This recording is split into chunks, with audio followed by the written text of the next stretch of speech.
Hello, everybody. Welcome to a new episode of CS Stories. In this episode, I want to show you a computer game, and this is something new on my channel. But I have recently discovered a very interesting computer game there where you can actually simulate to be an ROV pilot. It's a computer game that is currently under development. It's called SubROV. But there is already a demo available for you to play, and today I want to show you this game, particularly because it gives you quite a nice insight into how you work as an ROV pilot and the things that you have to think about. So let's start. So this is the start menu of the the game, and in the start menu, we have a classical game. You know, we can now select different dives that we want to do, and for the moment, it doesn't really matter what dive we are doing. Let's just start a dive so that I can show you what is going on. So the game is loading. That's typically like computer games are. And so we're gonna see a ship. We are gonna be working on a ship. We're gonna have an ROV with a TMS, so a tether management system. And yeah, the game is so that you see in the central view, you can see here the ship with the ROV on the back deck. We're right in the ocean. On the left side, you can see a map overview where we already mapped the part here. The green circle indicates where we need to go. We have a list of objectives on the top, and then we have some other infos on here over on the right. But we also have our main controls down here. So let's first take our research vessel to the place where we want to do some research. So this is easy keyboard control, and we can nicely go until the ROV is in the circle where we want to dive. So once we've reached there, we can actually undock the ROV. We can reel in some of the wire to lift it from the deck, and use the frame to deploy it out.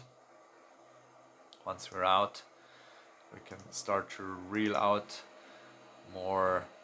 So you see, online this is a very smooth and easy operation. In reality, this takes much more time, and obviously you're a bit more careful because it's very expensive equipment. So now we can actually switch the camera view to the main view down here.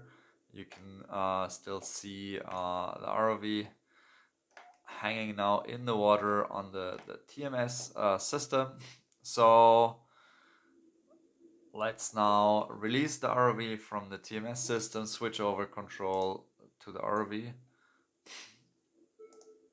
No, we didn't release.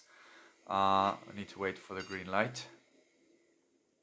Now we can switch on the lights on the ROV, and yeah, now we have no.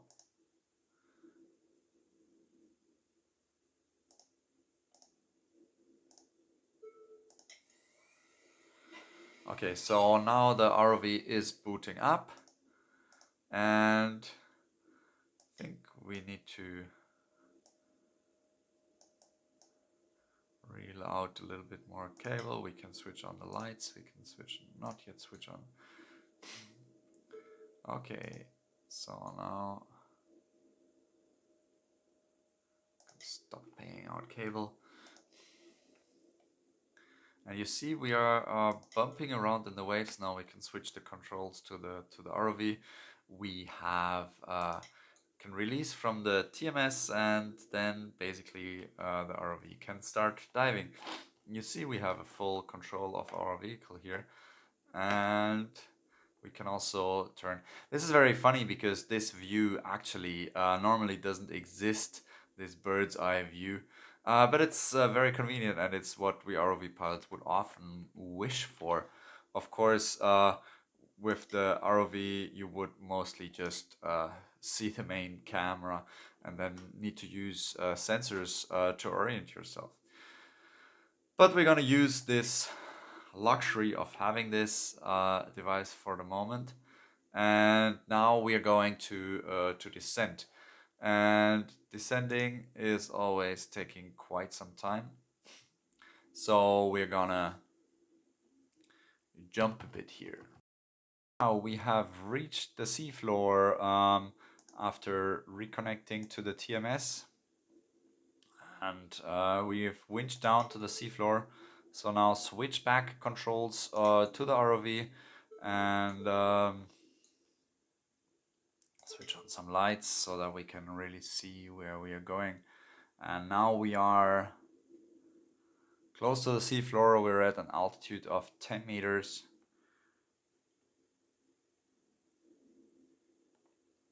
So let's see what we find here. And there comes the seafloor. So it's currently very weak images.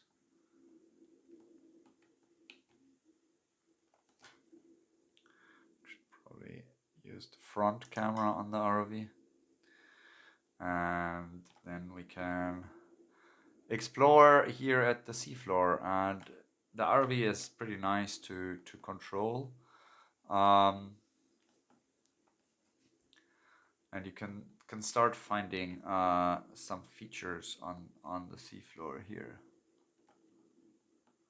What we can also put, we can put the ship into dynamic positioning mode so that the ship itself is following us, and that way we can always nicely stay within the tether reach.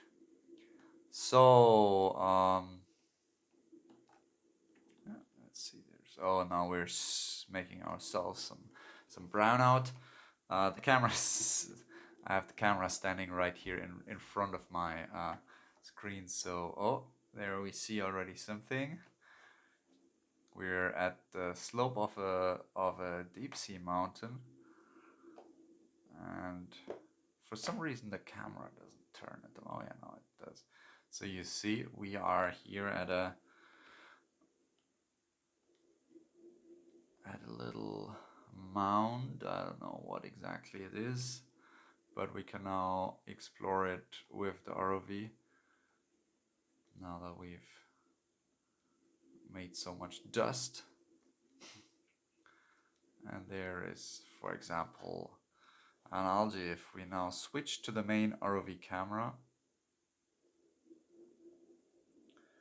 it's always a bit tricky here in this game. And we put that one on the main view. Then you can see that there is something going on. And actually we forgot to put our ROV into dynamic positioning mode itself. So